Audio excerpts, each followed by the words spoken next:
This is Jolie. She's our Director of Nurses and our Director of Education for our training center. She's been a veterinary nurse for about 15 years. She doesn't take any shit, and she'll let you know exactly how she feels. She has no problem with putting you in your place in a New York minute. She's pretty much burned out, and as she says, at the tail end of a long career. The problem is, she likes to kick ass and take names, and sometimes that can be a problem. Tell me about the snip clinic. Is it for men or cats? They need volunteers. Okay. So the last snip clinic that they had, they started surgery at 7. As far as like at night, that was their last patient. So they were just bombarded. And so the doctors were overworked, and that leads to cranky people. And since it's all volunteer based, a lot of the doctors come there so they can get more experience with spays and neuters. And so some of them aren't as fast, which is fine because they learn to pick it up, but they also have senior doctors there that can, help them out, which is great. But anyway, they need RVTs, they need assistants, they need people that know how to monitor, they need people that know how to prep for surgery, different anesthesia stuff, vaccinate, everything. So, since it's kitten season and that sort of stuff, and we're kind of coming off of it, there's usually more than normal cats.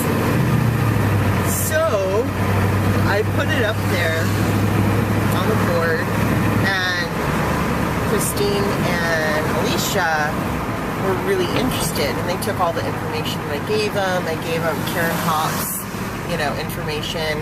Oh, it's by Karen Hopp's? Yeah. Oh my God. Yeah. She sent me to Louisiana. Yeah. So told me not to come back. Or whatever. So anyway, and I asked Elena, I said, "Oh, do you want this information? I'll give you like hours." First thing out of her mouth is no.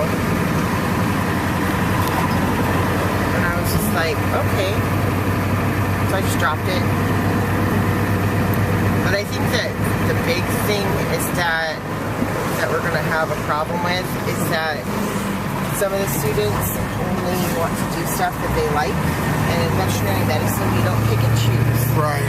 And you have to have some of the other stuff under your belt before you can go gung-ho. Right. And I think that might be an issue for some of them.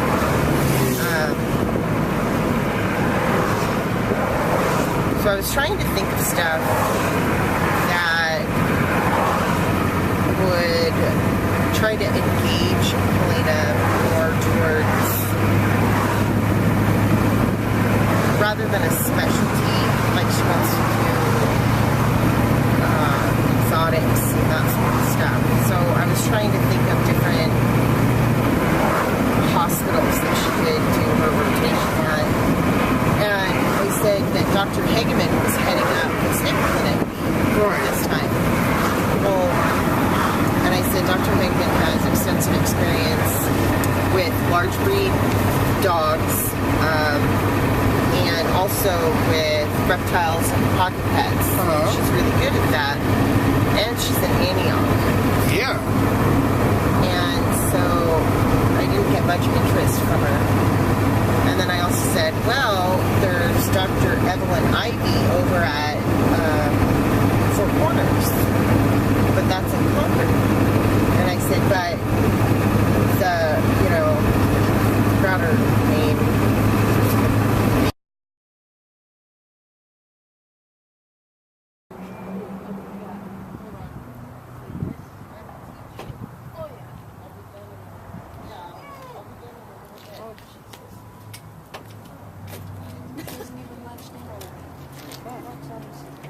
There's a patient on the gurney. So there's a patient on the gurney.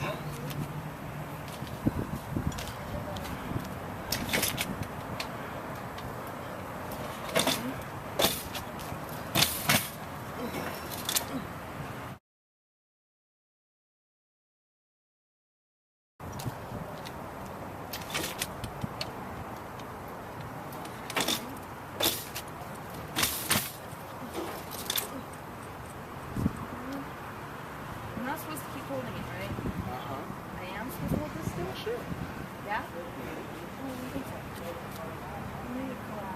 Okay. Let it go.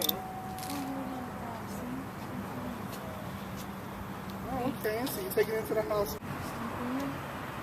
I'm not supposed to keep holding it, right? Uh-huh. I am supposed to hold this? I'm not sure. Yeah? No. Oh, I don't think so. I'll make it collapse. Okay. Let it go. Oh, okay. So you take it into the hospital, and you're like, oh, here's your dog. And you're all like, oh, okay. Body bag. The best thing, Ooh. when you have this, is when you have the animal on here, you always have this, and you have a sheet that's over this. So when you transfer the animal, all you have to do is just use the sheet to do it. So you have a sheet on here. Always, always, always, I don't care how big the dog is, strap it in. Always. And if it's like a teeny tiny dog, you like don't use two straps. Yep, you're still going to do it. And what you do is you can actually use the sheet that's here because it'll actually have extra. And you can wrap it kind of like a burrito depending on what's wrong with it. And then strap it in. And what you do is you usually get it halfway in before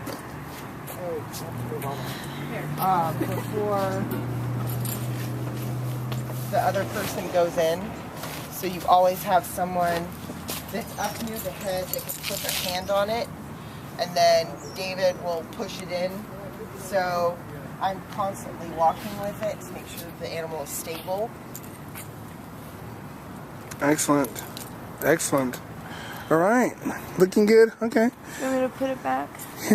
So, yeah, let's see if you can put it back, Alicia. Oh, shit. Okay, you know here, Alicia, just put it back. Put it back, then you can go.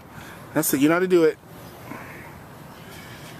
Not a girl. Yeah, that you go hard or go home. Like you can berries on the way. That's right. Go ahead, girl. You can do it. Take it home.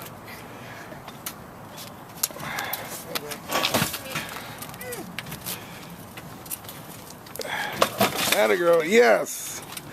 Get your glide path. Make it quick. Get it. Oh, my head is not cool. There you go. Almost there. This is why Line it up. experienced EMTs just kind of like help stop when they get to there. They're like, oh my god, you're going so fast. No, this happens a lot faster. Yeah, but this is what they did at first. I tell you, we don't know what's going on with This needs to be lubricated. That's what she said. Okay, I'm sorry. Oh, my I'm gonna God. put this around your neck. You're bad. No, no, no. Oh, Okay, it's okay. It's okay. No more. Oh, okay. What am I missing here? Is it lock open? I mean, is the... Am I all the way? Yeah, you're all the way.